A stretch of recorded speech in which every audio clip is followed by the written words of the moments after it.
Hello, and welcome to Busted Knees and Pretty Trees, a podcast for wanderers, saunterers, ramblers, strollers, meanderers, Nordic walkers, maybe not so much for the runners. Either way, everyone is welcome here, and we'd like to thank you for coming. But don't get me wrong, runners. We support our more agile trail goers. Our dying bodies just no longer support that level of athleticism. Individually, we all have a pace or groove we prefer on the trail, and that's what we're going to talk about today. Believe it or not, this is a very complex topic, and lucky for the listeners, we're going to lay it out, plain and simple, with probably some unforeseen alternative viewpoints, as usual. Next week, we're going to have a chat about the spring migration and spending a week crisscrossing the crossroads of America. We have plenty spring migration to talk about once our on-location crew get over their birding festival hangovers and put their pieces back together. Or get their ducks in a row, if you will. Yeah. I will say all these birds around had me washing the house windows for a better view. That takes a powerful force. Oh, I thought you meant because they're like getting poop on them. Well, they're Just so getting you can poop all see. over my truck. That thing is garaged 24/7 right now. Anyway, let's get going. I am Travis White. That is Bradley Greer. And that's Patrick Richardson. Yeah, that was a great intro. I'm so happy you mentioned next week because on my drive home today, I was like, I got to make sure that we start promoting on their next episode. And then here come Travie J just walking on into the studio. Yeah. And you go ahead and rip out what we have coming up next weekend. And that makes me old heart pitter patter. Well, I mentioned it because I kind of planned for possibly two episodes because we weren't quite sure which direction we wanted to go because you guys had just got back before we had Jabin on. Yeah. And then Jabin was such an awesome guest, and so everybody's just stoked on birding right now. Yeah. And you and Brad and Chad and everybody's been out and about. I've been exploring my backyard a little more. But no, it's been pretty exciting and you guys have done so much shit, and I'm excited for next week's episode too. Yeah, and that really puts it into, like, that's kind of the downswing of the migration. So instead of doing, I mean, there's no telling what Brad or I or you or anybody out there looking at the birds is going to find in the next week. It's just like a, who knows? I turned on the Merlin yesterday or the day before, and I had 3 different. Yeah, you had a blackberry warbler. Yeah. And rice. And that for me is just like, holy, I need to find that thing. I never did. Yeah, that's if you bummer. want to So see like what a disappointing. cool bird looks like, look Yeah. up the blackberry warbler. I didn't know they Blackburnian. existed. Blackburnian. Burnian. What did forget it. We won't talk about that. Dude, I was out today on my lunch break right before it stormed, and I got an eastern wood peewee on my life list, so that Nice. felt good. 151 right now. Dude, I got that. We have hiking trails where we work, and yeah, that's where I was. I was back there the other day and saw a green-throated or black-throated green warbler. Ooh. Indigo bunting. Oh, There was all God kinds of cool stuff. Don't back mention how many birds you found over this past week, Oh. Brad. there. Oh, I wouldn't dare. I wouldn't dare. Post Costa Rica. Dare. I Dude, would not dare. I know it's been extravagant Yeah. for myself, so I will say, when we spoke with Jabin, I was he was 297, I was 283, so that'll be the big tells Holy whether I moly. surpass Jabin or not. let's go. Wow. Dude. That's intense. Hey, golly, that scared the ever-loving hell out of me. I don't know if I was ready for the Walt to roar, but I guess it's been a minute since he's had a chance to roar. Yeah, it really has. Yeah. Ready to stretch his legs. He's been out enjoying the migration, getting to eat all these delicate little birds. Oh, don't say that. Well, Walt's a vegan. Oh, no. Oh, no. All right, dude. Walt, Brad, somebody lay it on us. So I'm I have, excited. and almost a little bit of a throwback. I have 2 quick hitter stories tonight, but they're both out of Great Smoky Mountain National Park. 2? Yeah. 2 stories? Just like the good old days. I feel like when we talk about the Smokies, like we're going back to, way long ago when we started this Yeah. podcast. Yeah. Well, and It's it's nostalgic. That's my roots for backpacking Ye back in old the Smokies. Smokies, Yeah. dude. So 2 stories. The first one, it's something that's been happening across the country is aggressive bear activity. I made a mention of There's it. been a lot of stories going on in Sweeping Yellowstone. across the country? Yeah, like somebody just died in Glacier. There was somebody attacked in Yellowstone. 2 people And in Yellowstone. yeah, Yeah. and this aggressive bear activity has been going on in the Smoky Mountain National Park. Specifically, the Ramsey Cascades Trail remains closed after being it was first shut down on May 8th. And this news story was last updated May 14th. So 4 days. Yeah. We're recording 4 days after May 14th. Yes. And this is releasing May 20th. Yes. So maybe a little outdated, but they're actually closing trails. And this is part of the Ramsey Cascade Trails, I believe, is part of the AT. Oh. And I know like some of the Molly's Ridge shelter in Townsend along the AT is closed at the time of this article. Because of the bear? Yeah. There were 6 aggressive bear encounters. 6? Yeah. Is it because of are they mothers? It didn't say that they were. I mean, it is spring, so I wouldn't be surprised if it is a mother protecting the cubs. But what's funny is the article keeps saying it's incidents where bears approached hikers, took backpacks, and chased visitors. So it's Oh, almost like no. they're bullies. Like, hey, kid, give me that backpack. Give me your lunch money. Yeah. That feels like an adaptation. Yeah. Like, okay, They know something sweet is inside that bear. these knuckleheads Or will inside drop that their backpack. packs trying to get away from me. Yeah. And there's good food in there. Pretty crazy because that's what everybody says. Like, oh, black bears will run away. And Out of curiosity, bear canisters on the Appalachian Trail or in the Smokies are not required. they just have to hang bear bags. So easier for the bears to get to if they get into your pack. Well, but a lot of yeah. Okay. And a lot of the what is cool about the Smokies, a lot of the campsites have kind of a cable and pulley system to hang your bear bag. Like they make it super easy. Or they'll have like a metal container you can Yeah. put them in. Yeah. Bear box. So yeah, the Rangers said that they responded to 3 separate incidents on Ramsey Cascade trails, and it's the same thing. Like the bear approached, displayed aggressive behavior, and briefly chased the group and got their backpacks. So this is as far as this article. It's been ongoing, and I mean they estimate there's 1,900 bears in Smoky Mountain National Park. It's a lot of bears. Yeah. But mostly those bears are scavenger bears. So they're Yeah. not known to be Yeah. aggressive necessarily to a passerby. They're mostly like spooked. Yeah, Like right. you could. I mean, all the packs come with that built-in whistle. Just give that a blow, Yeah. man. It's gonna scare the shit I have out a of the black theory. bear. Well, for one, I think like the populations are probably getting bigger. So you're going to have more human interaction. And since the COVID times, there's been a lot more people on trail. A lot more people equals a lot more dumb people. Maybe inexperienced. The newer people aren't experienced. Not with- as experienced, don't know what to do when they interact with a bear. So you run.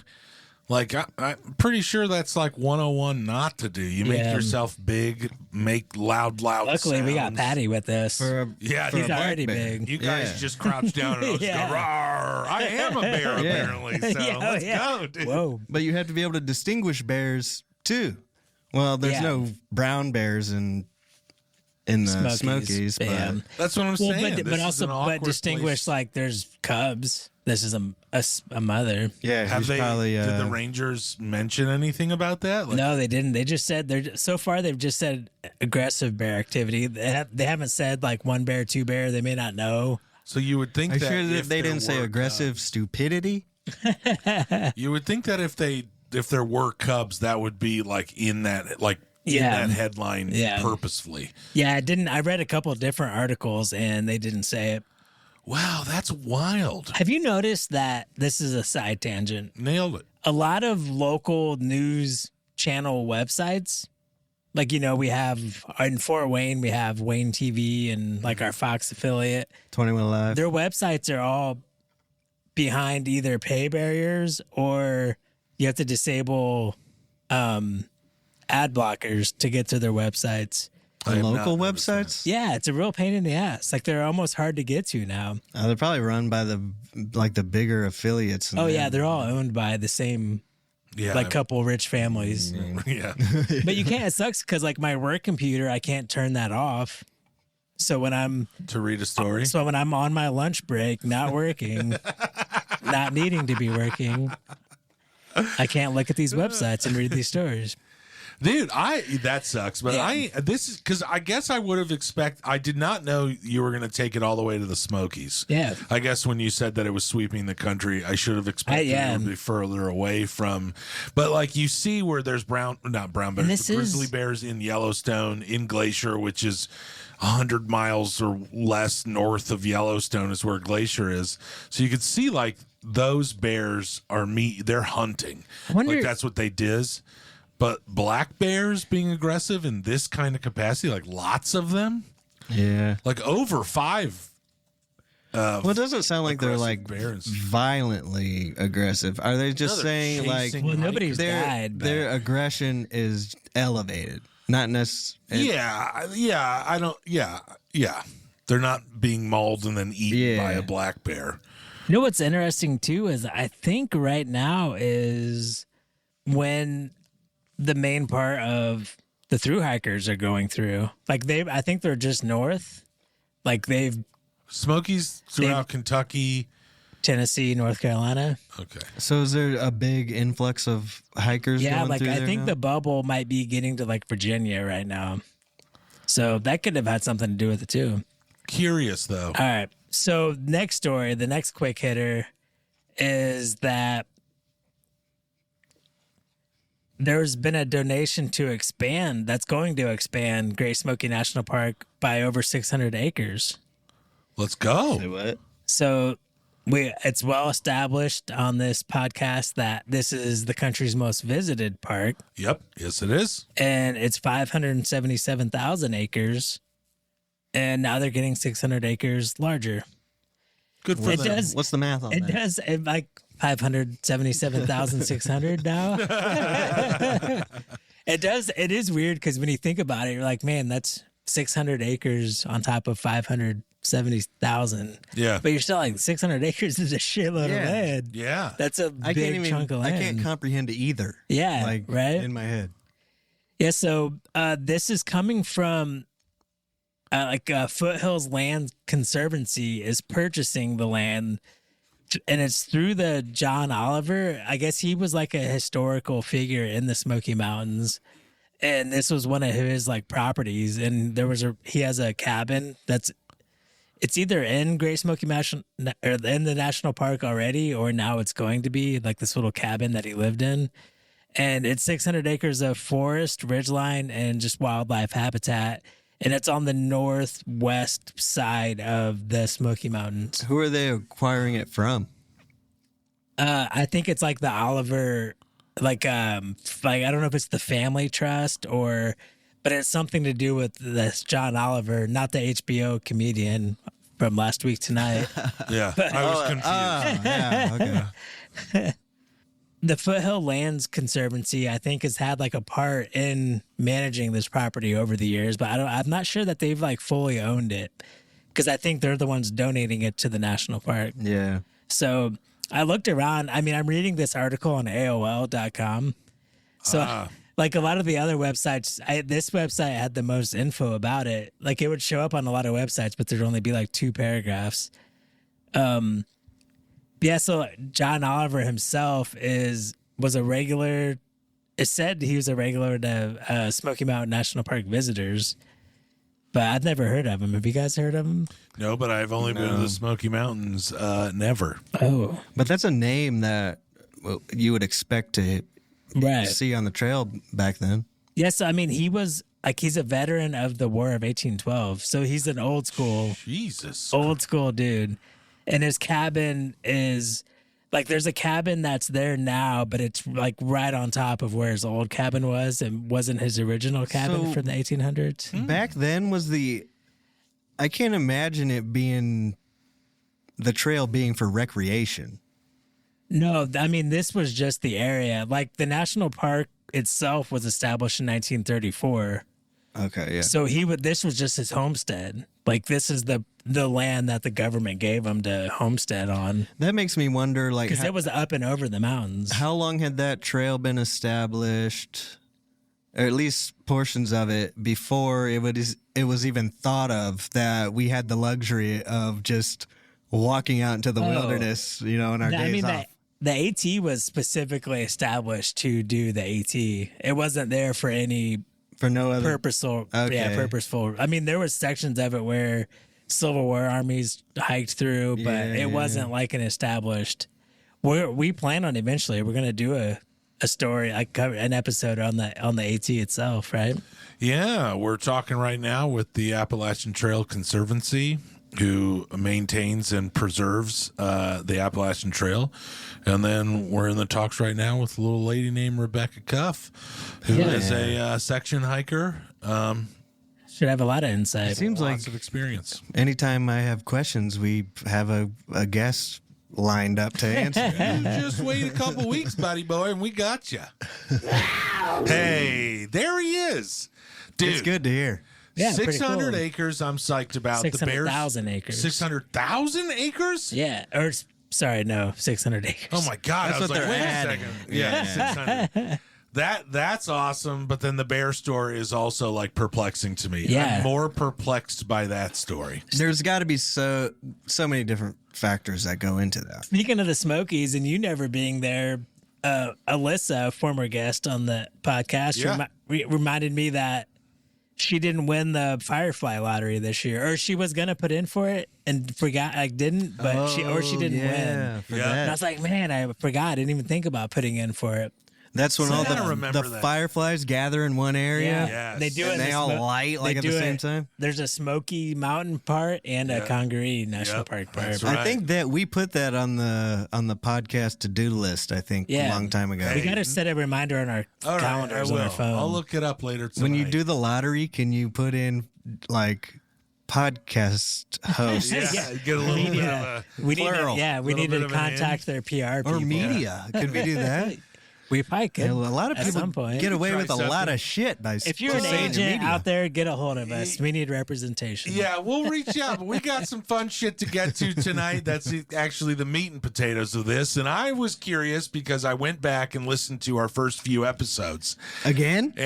And episode 2, we do a little bit of discussing about this because I can't remember the overall premise of that episode, but we were talking about kind of just like how to choose a trip, like what you're looking for. We gave our insights into how we choose trips. So I kind of wanted to expand a little bit further on that because now we're a year older. We got even more busted knees and stuff like that. Yeah. So I just kind of wanted to get a little understanding of where backpacking is currently and where we are. I like Okay. that. Yeah, I let's think it get sounds up. good. All right, let's get rolling, dude. Let's do it.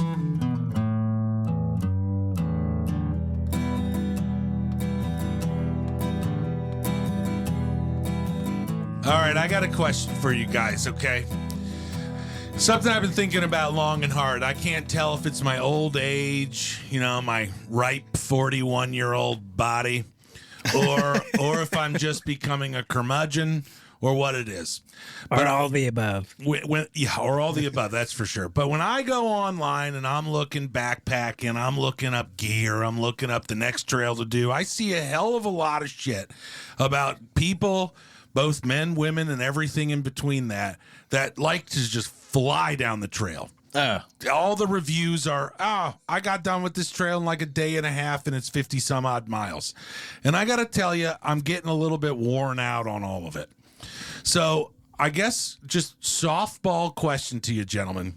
I'm curious, what's a perfect, rather successful backpacking trip to you guys? What's a successful one? Successful backpacking trip to you guys, in your opinions. I don't know. I'm not really by a book. I don't follow the itinerary. If I don't care about the mileage. He just follows my itinerary.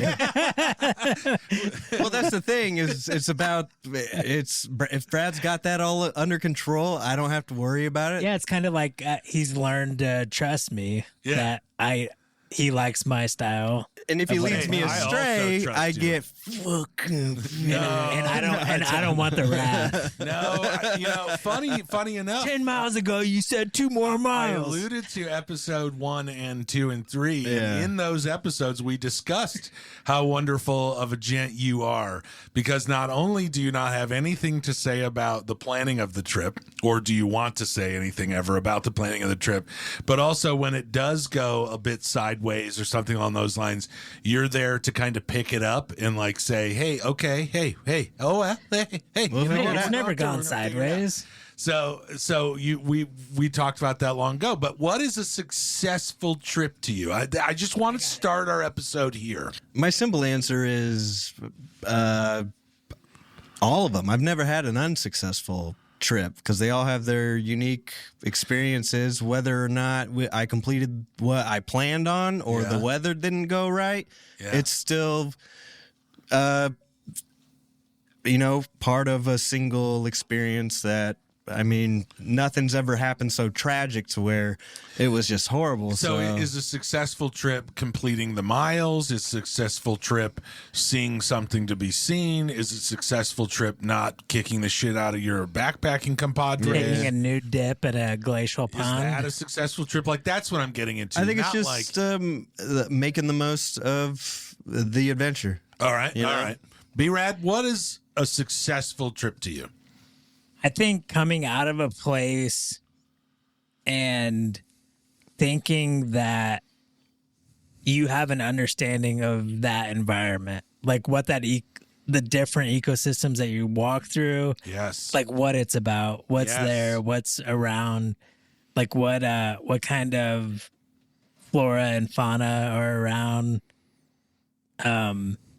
what the weather conditions are like, how fast it can change. Would you guys be willing to admit, which I got a feeling you are, that a successful trip should be or could be measured off memories instead of miles?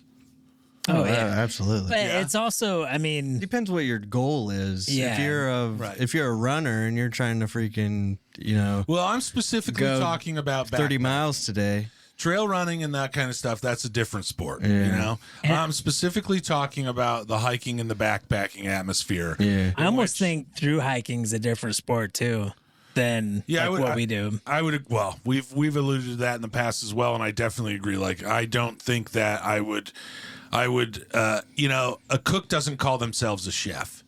And I think as a backpacker, I'm not going to dare call myself a thru hiker in any regard. I'm dabbling in the ultralight side of thru hiking, those kind of things. Right. But all that aside, like, I guess what I'm trying to kind of get to is the culture in backpacking that I'm becoming aware of and more and more aware of. Yeah. In that it seems like it's getting out of the recreation and into the sport. Like bragging about how many miles you did. How many miles. And that's the sports side of this. Yeah. To put that competition, like sticker on the back of your Subi. I read a lot of things that did the 40.6 mile or whatever. I definitely it's just becoming more and more like prevalent to me that where if I were to go, if I'm talking with fellow backpackers and I say, oh, I did 5 miles this day, there's a bit of like a hesitancy for me to say I did only 5 miles, where then the next guy up can be like, well, I did 15. Like, does that, like, do you understand the dynamic? Like, there's a little bit I understand of like, what you're saying. I did 15. I guess now that you say that, and if you say a successful hiking trip for me then is to get in and get out with myself and you all healthy. Okay. You know what I mean? That's where, okay. I'm not worried about how many miles we're going. And if Brad says we've got, 1 more mile to go, but we, there's still 5 more. I'll adapt to wherever I got to get to. And We've then- adapted so well at that now we have our own measuring system on trail. Yeah. It's a range. 'Cause I've got so sick of how well you guys have adapted to that. That we have our own system. we adapted. We made it to the end. Yeah, we did. Lord have mercy. It felt like we added 15 miles to that trip, but whatever. But it is, and kind of like you alluded to, it's not to say, like I think somebody who goes out and runs 20 miles through a backcountry trail versus down a city loop, Yeah. that's way cooler. Like going out and doing like 20 miles on a backpacking, like on a backcountry trail. Like running? Yeah. I'm saying Yeah. like we're not here to like poo poo that No. because it's just different. That's like a different thing. No, absolutely. Yeah. I want to keep it very much in the backpacking hiking realm because I don't do a lot of Googling and running gear. Yeah. Like I'm not into that. I'm into the backpacking side of it. And as my bones get older, I want to be okay with doing 5 miles and not 15 miles and still feel like I'm part of the conversation because I was out there. And I guess through this episode, I just wanted to explore a little bit of what we thought, what our opinions are pertaining to a successful trip, and then kind of like what a slower trip kind of means. Yeah. I Like, think what that allows us. over time, I think when Brad invited me on that section trip on the Appalachian Trail, for me it really was about miles. Yeah. I was thinking, oh, we're gonna go however many miles. Yeah. You know, you get back, the first thing you say is, "Oh, we did a so many mile trip." And Yeah. you're like, "Oh, wow, can't believe you went that." Yeah, that's many." what you get. That's what blows people Right. away. But I've evolved from there. Now I'm more observational. Yeah. I want to see what's going on around me. I don't give a shit about the miles. That's not a big deal to me anymore. But I'll bring everything with me that I need if there are a bunch of miles ahead of me, Right. which is fine. I like doing that too. I Right. love camping and all that stuff. So Yeah. it's just it's situational. It's experience. It's I don't know. You kill your ego a little bit. The miles don't matter. I don't know. I don't know if it's. I think. In my opinion, I think that has been potentially a bit of a culture shift to backpacking in this kind of atmosphere. Is Maxing yes, is the maxing. coolest thing. Yeah. It's less about the recreation and going out to nature and understanding the ecosystem. It's not about the spirit of it. It's about the sport of it. doing it as hard as you can. Yeah. And not everybody's like that, obviously. We're definitely not like that. No. But I'll say my perfect ideal backpacking trip that I look for every time I am trying to figure out what trip I'm going to go on is like 40 miles over 5 days. Yeah. Because then you have enough leeway to extend and then have a shorter day, longer day. Because you have less than 10 miles, you need to average over 5 days. Yep. And to me, that's like the perfect. Because you I still agree. have to like, you're still moving enough to get to different ecosystems of that trail and see more stuff. yeah. But you're not pushing it hard every day. I was thinking about that too. Like there's a give and take to what you stopping and smelling the roses and getting your miles completed. And I like a nice little balance nowadays. Before, I would have been like, I don't care what the miles are. Let's freaking hoof it and get there. But now I want to stop and smell the roses a little bit more. Would So you I say like there's short a little bit of mileage joy and a in little that more. short mileage in stopping Oh and yeah, smelling the well, roses. it's not as hard on the body, and even if like you're in the mindset of observing the world around you as you're hiking, you just can't give your focus 100% to it. Yeah. So if you can get those miles like out of the way, and then you have time either at the beginning of the day or the end of the day, then just to sit and relax and observe and listen. Because even when you're hiking, you can hear your feet, you can hear your freaking poles, your gears squeaking or whatever. And there's just too much disturbances. You're you're trying not to fall the fuck down. something inside of your cook pot rattling. Yeah. When you guys, so when you think back to all the backpacking trips you guys have gone on and maybe stop to smell the roses. Let's just keep going with that analogy. Like, do you find that more of the memories outside of when you say how many miles you did to a friend or a family member when you get back, do you find that more of the memories you guys have made, even in your younger years of backpacking hiking, were the moments that you did take it slow, whether or not you hoofed it to your campsite and stopped? Like, because some dudes people will backpack all the way till sundown. Yeah. Like, I'm doing it from sun up to sundown, where I'm also now everybody knows my story because I'm on the second episode of Friends now. But like, I'm also like listening to you guys when I'm in my tent and just being in my tent. To me, it's not even a bad premise to stop early and get camp. Like, and I think that's what you're kind of going with, is that you can average just under 10 miles in that. You get that done by noon. Oh yeah, and then you just be chilling. If you're doing, if you don't start at 11, if you're walking 30 minutes per mile, that's what's the math on that? Just don't ask me, baby. 5 miles or 5 hours to do that. So, do you guys feel like a lot of your memories come from the slow points of your trip? I would say most of them. Most of them, because when you're hiking, especially when you're hoofing, like, you're kind of in a flow state. Yeah, you're not making memories. No, but it's always like the Appalachian Trail, like the first night, the Witchwoods, the cabin, the freaking Bald Mountain, all those places where we stopped to camp and got time to actually absorb the environment we were in. And taking like, because we normally we like to look up and see where potential good lunch spots are too, and take an hour lunch. Like, we know this pond's coming up, or we know this overlook's coming up, so let's plan to get there and take an hour lunch and like sit out and chill and relax and enjoy that hour. And even that's it's hard to relax then too, because you still know you have miles ahead of you. But at least it's like, for me, it's you have your campsite you started at, you have your lunch spot, and then you have your end of the day campsite. So it's like you have like 3 places in that along that trail where you're stopping and taking it in. Great lunch spots on the Manistee River Trail. Yeah, we did. So it's kind of like spots that overlook the river. So that's what, to me, it's like, okay, you missed this campsite. That's awesome, and you would love to camp, but you have to go for a little further. But it's like, at least you can stay there for an hour and have lunch, and hang out.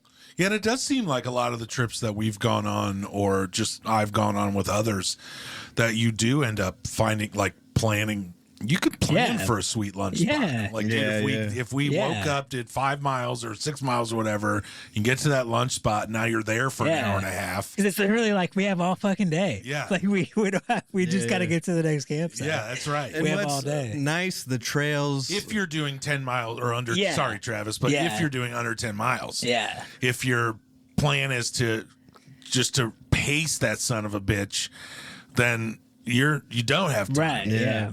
There's a lot of trails that have more campsites along it than others. Yeah. And so the ones that have a bunch, like those, you can be like, well, if we don't make it, maybe we'll have to do an extra couple miles tomorrow. Yeah. You can plan it out that way. That's where I like the 40 miles, because you have a lot of room to play. It always seems like a good range. Yeah. 40 miles is a good range for. And it seems like there's a lot of loops that for are a week, 40 miles. 5 days. Yeah. 4 nights, 5 days. Yeah, and you have that back end of the weekend where you don't have to rush home. You kind of just chill out in the town that you're That's in. where we don't want anything to be too stressful, you know? No. There's no reason for it to be. Well, I think, and this is what I'm going to get to at the end of all of this, is like, this isn't an age thing, right? Is this me just getting busted knees? It could be an age thing. Well, Really? even just an age thing in that we can appreciate those environments more Yeah, I don't. than when we were younger. Brad and I certainly weren't birders, hiking on the Appalachian Trail. But we could still appreciate a cool place. Yeah. But it wasn't the same. We'd be like, as it oh, is look now. at that cool animal doing that cool thing on that cool tree. Yeah. But now we'd be like, oh, look at that freaking northern fox It's with doing that because on a it's birch. an environment. It's evolution, or what? I don't know what the fuck I'm trying to say. Anyway, yeah. But 5 days is also kind of the max load of food to carry too. Like, you don't usually you're not carrying more than 5 days of food on a trip, or else you're starting to get up into some pretty heavy weights. Yeah, because at that point you're going to probably end up being ultralight in a lot of other aspects, or coming to a shelter or a town. Resupply. Yeah. So that's where it's like, because even especially the AT, like you're never more than 3 to 4 days from a town. Right. So a lot of the places that we do go hike, that's kind of how it is. Like they're meant for 5 days max. Yeah. If you're taking it slow. Right. And yeah, like Patty said, I think that 5 day, just that week hiking is perfect. Yeah. Like you get right to the end and you're just like, man, it's my body is ready to be laying in a bed and I need to take a shower and I want some pancakes. And it's perfect. I'm always looking for a steak burger, dude. That's what steak I and want. shake? It's just I don't care where it's from, just a steak burger. Yeah. I don't know. I just want to keep going down this realm. I'm liking the way you guys are making me feel right now about this. Well, so I'm kind of curious as like what you thought maybe we would say, or what you didn't expect us to say. No, I think you guys are answering my questions in the way that I would hope you guys would, or thought you guys would. Well, I will say, because I almost said it earlier, there is something about when we go kayaking, being able to say, oh, we did 120 miles. Yeah. That does feel pretty good. Like, and Lord have mercy, that's I've a said lot it of a lot. miles. Yeah. I think it does And feel the next good. one we're doing For me, 160. But I think at It's no that big point deal. we were through hiking. it's a personal thing because I like, okay, my body can still do these, can still accomplish these. Yeah. In my mind. goals. Yeah, and I guess I'm just wanting to get to the point where, like, when we go out, the 40 miles is perfect to me. I agree with Brad. Where we go out and we're allowing ourselves time to enjoy the place that we're at. Yeah. Like I don't wanna do the hoofing anymore. Well, see, we didn't do that on our I'm on doing our the kayak trip. same way. We didn't. Well, you have no choice. And now man. we're doing 40 more miles this year. Touche. I don't know. Get a if pontoon and Hey, you the river's fight against faster. the river the whole time. Yeah, the river's faster. Yeah. I don't know where that kind of lines up with the backpacking thing. Like I said, I was just We have to find the 40 miles of kayaking. What mileage is that? Like I said, I was just getting a little disheartened. One of the reasons why we started this backpacking podcast originally, Patrick? like a little bit, yeah, for sure. And With us? we have Rebecca. No, not with you guys Is at the all. podcast over? Yeah, this is my final. I'm out of here. No, dude. Like we have Rebecca Cuff coming on, who's over 60. She's a female. She's a section hiker of the App Trail, and I cannot wait to talk with her just about like how she goes through it and like what's her prep and how many miles she does and things along those lines. But I mean, we remember back to when we first started this, the first discussions we were having based around when we originally started off with just solely a backpacking podcast was because of the frustrations we found in watching gear review videos or videos about the trails. And these people are doing, 40 miles in a day, and we're just out here trying to do 5 day, 40 mile backpacking trip. Like young, there top was nobody to kind of speak to us. So fast forward a year and a half, and it seems like that culture has just been taking off. And I think that's the huge growth in ultralight. Like, shit, dude. Right. We just did an episode. We were talking about strange gear, and 90% of that gear, the crotch pot. So people, I mean, like, that's an evolution of the game that is taking it to a place that I've just questioned whether or not, like, I'm just too old. Like, I'm not wearing young people clothes anymore. I'm just wearing khakis and buttons up. Doesn't want a bumper dumper. I don't want a bumper dumper, but like all of those things are just like leading me to this idea that like backpacking is taking this trajectory. Like in 5 years, it's going to be a fucking Olympic sport. That's what everything eventually ends up at. Yeah. We take everything to the extreme. The max. But I Patty. also think like the ultralight stuff, Yeah. like that benefits us old guys. That greatly. does benefit us. So I'm not complaining about it because I lifted my pack up with that. I put my tent bag in it or my new tent in it, and I'm just like, holy crap. And like I still have to add a 10-pound bear can to it, and it's still going to be lighter than my pack without food in it. You my are old right one. there. No doubt about that. That the ultralight stuff does help. Jonathan Cable, when we had him on a few seasons ago, he talked about how those young guys were just pacing him on trail, and he's like, "How the hell?" And it's just the weight. The weight is such a huge factor. I know. When you're trying to go fast and you're getting old. Yeah. Okay. Actually, as long as you're separating those into two different things. Yeah. Then I'm comfortable with that. I like that. But I mean, it would help young hikers too to save their knees and stuff. Yeah. I'm not worried about the young guys. Yeah, man. fuck them. I don't. No, not fuck them.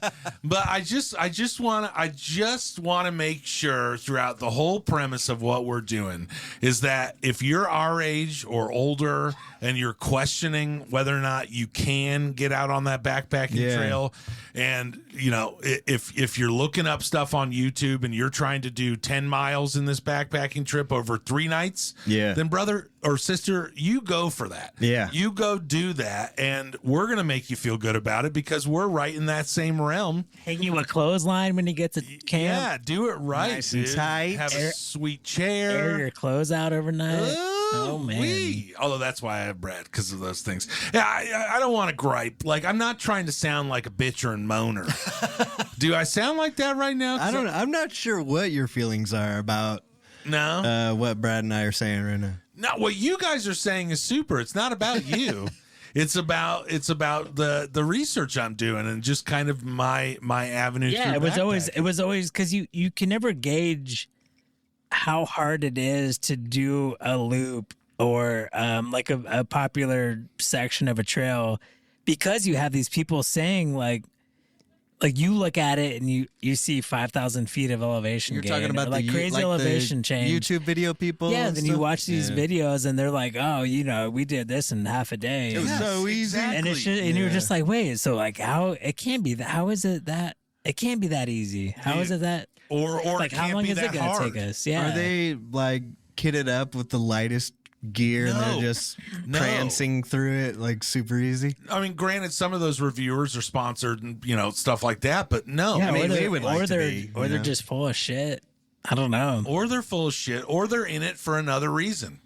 And they're in it for miles and not memories. And like you guys, I built a lot of my memories. Most all of my memories come from taking a second, looking at the view, smelling the roses. Well, I And think just we're want not to encourage that a bit. We're not complaining about how they complete their trails. Where it's an issue of people might be, or get a misconception about how easy or hard that trail is because you have these experienced hikers acting like it's no big deal. Yes. When Yeah, and rookies if you feel might like find you it need to challenging. take a week and do 20 miles, then brother, take a week and do 20 miles. And I think with the better. Teton, because we were watching Teton YouTube videos, and I remember you guys talking about, well, this one group said it was, no big deal. Yeah. That's how it all is. Yeah. So like we went from here to here in 3 days. And it's not reality in a lot of my knees people's blew out in a lives. day. It's just not reality in a lot of people's But then it lives. is also partly like if you're like I think kind of partly what we're getting at too is like Patty's saying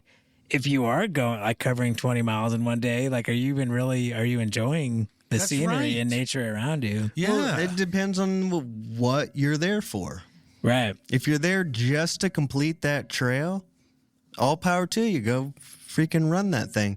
If you're just there to saunter, you could take 10 days to do that. Just make sure you 50-mile trail. I don't care. Like stay away, keep a couple campsites away from us though.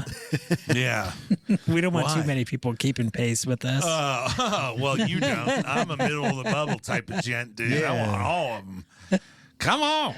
It is even like because some of my best memories are at the end of the day when we drop our packs and we're roaming around up and down the trail trying to find the perfect campsite.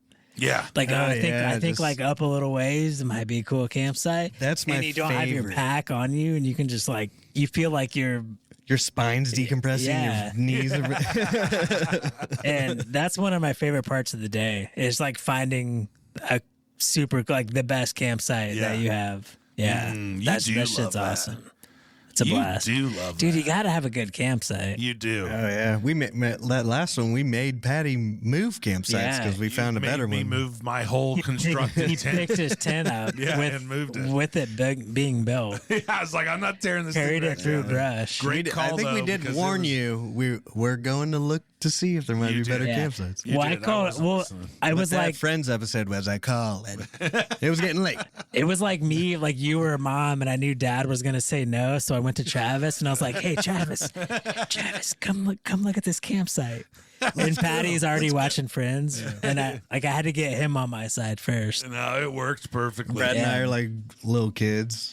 Like, dude, look at this tree. It's insane. So let's get a little philosophical with this, because I'm just still diving into this realm of whether or not it's good or bad to go super duper fast down trail. Well, while you're backpacking, not kayaking, trail running, or anything like that. Do you, by any chance, think that the pace that you keep on trail is a correlation to the pace that you keep in life? Absolutely. You do? I'm a very go with the flow, seat of my pants Yeah. kind of guy. And I would say that that's how I've kind of pretty much lived my life, but in a very structured way. Yeah. Like to where I'm still financially responsible. Yeah. So Yeah. Well, what about like taking it slow, smelling the roses? I love it. I'll Yeah. go any more like the speed thing, but I'm not going to do that. But I've definitely been, since this podcast started, like certainly more interested in the smaller things that are going out there. Oh, that's for instead real. of like, because you can really get lost or lose the trees for the forest because you see these big mountains, and so you're not thinking about really the ecology of the place. You're just so blown away by the majesty of these huge rocks in the sky. And the same thing for this massive forest in Appalachia. But I think the more you do it, you start to you see the smaller things and you can enjoy those. And of course, as we know, those take you down rabbit holes that just never end. And we birds, Yeah. Yeah. Rocks. Yeah. Thank you. What about you, Brad? Do you see a direct correlation to how your pace on trail compared to your life? I'm not sure. I think so. Like I can never sit still. I can never chill out and relax, and that kind of is how I am on trail too. But I think that's also why I like trips the way that I do, because it gives me time to like stay active and mess around and not just have like one thing I'm going towards, which Yeah. is like just getting miles. I So- do find like if we're worried about miles, it's very distracting from Yeah, the it rest is. of the experience. Yeah, How's And I that? think we've talked about that before. that's all you're focused on is like just if, when, like how many more do we have? Like how long is it when going are to we take to getting get to there? camp? Yeah. So we can stop and smell the roses. And like we have definitely had days like that where it's like we have a big day today. All we got to do, like Yeah. all we're doing is like pushing all day. And I think Yeah. you just have to accept it. Yeah. And that's what I like it too, is I like those times where I'm doing things that I have to exert more energy than I was expecting. It becomes a challenge.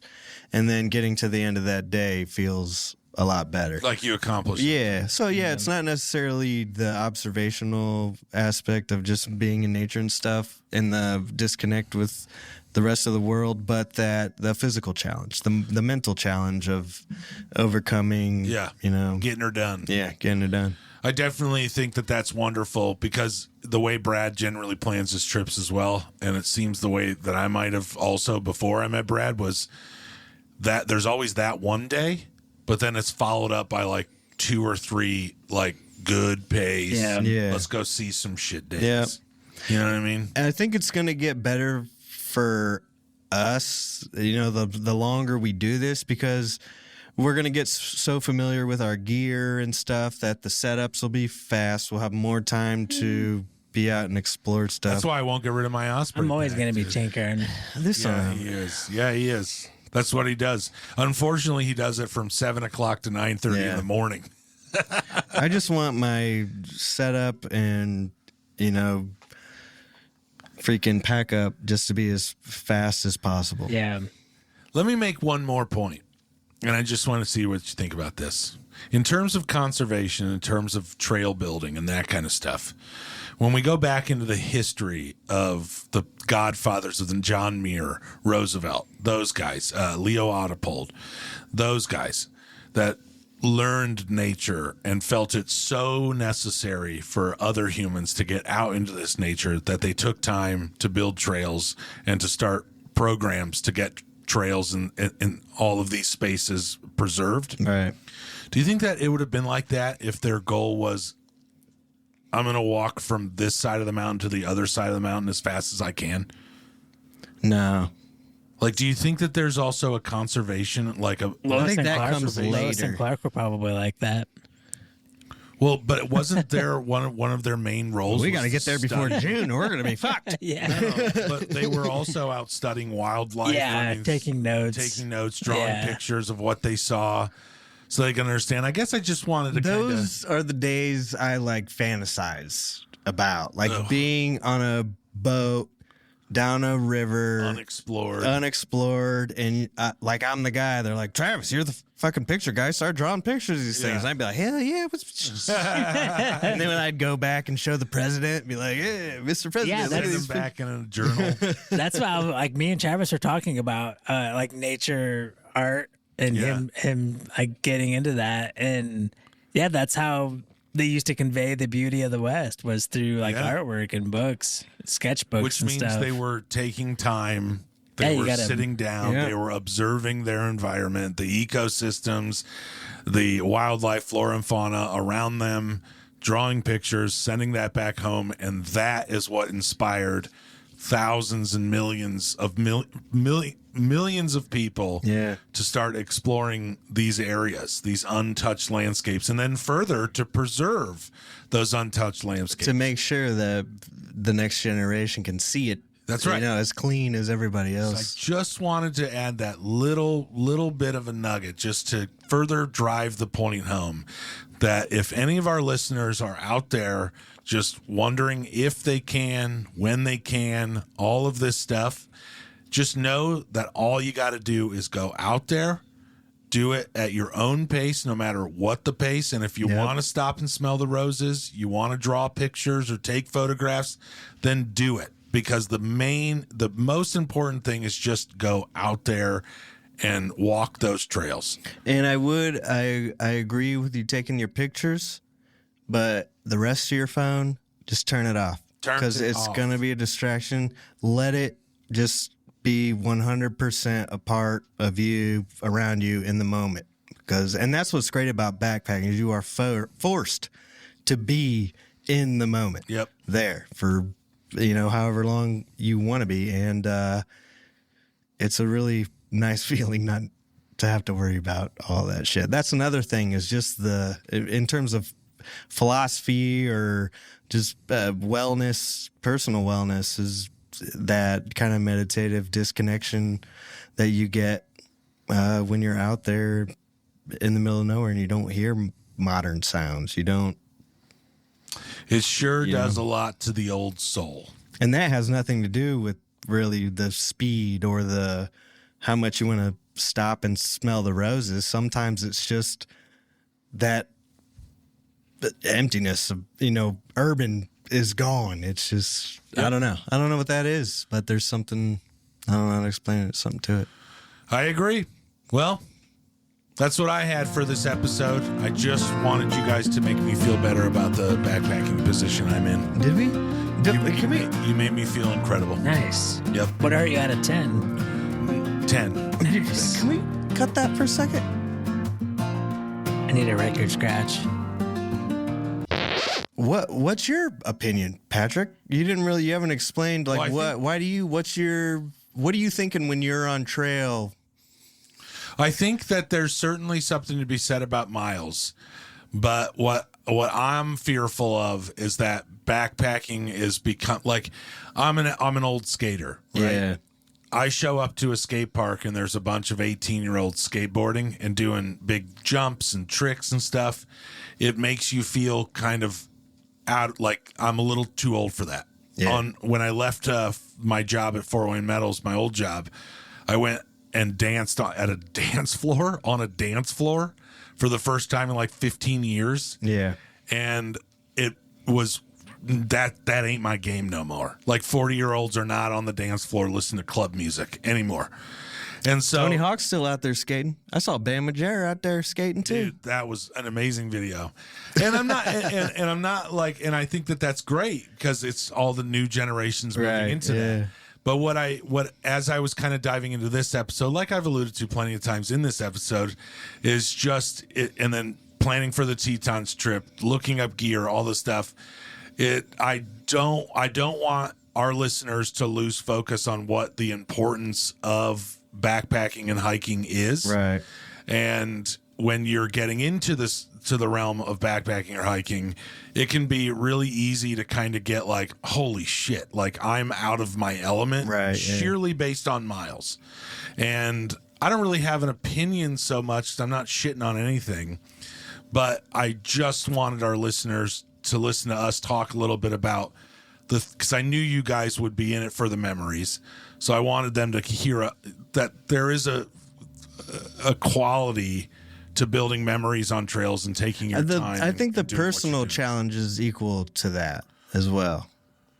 Sure, it can be one or the other, but there is a mental and physical benefit. Yeah, exactly. Yeah, so that's all I wanted to say. That's all. I was just hoping to kind of get a little bit out there and, see what you guys thought. And kind of hopefully inspired some of our listeners to maybe get over that hump of feeling a little bit inadequate. And I think that's kind of what we're trying to get to ultimately is there's a million reasons for you to go out there. Yeah. And if you don't go out there, you won't discover those reasons that you didn't know you wanted to be out there. That's right. You know what I mean? Yeah.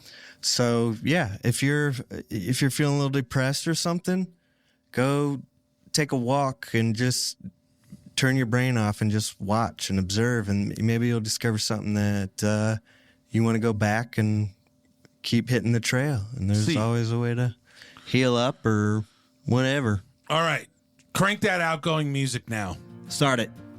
That's what we had for you today. Thank you very much for listening. I appreciate it. I hope there was a bit of inspiration in that chaos of an episode. That's what it was. But I just had a lot I wanted to talk to you guys about in more of a conversational format. Thank you very much for everybody listening.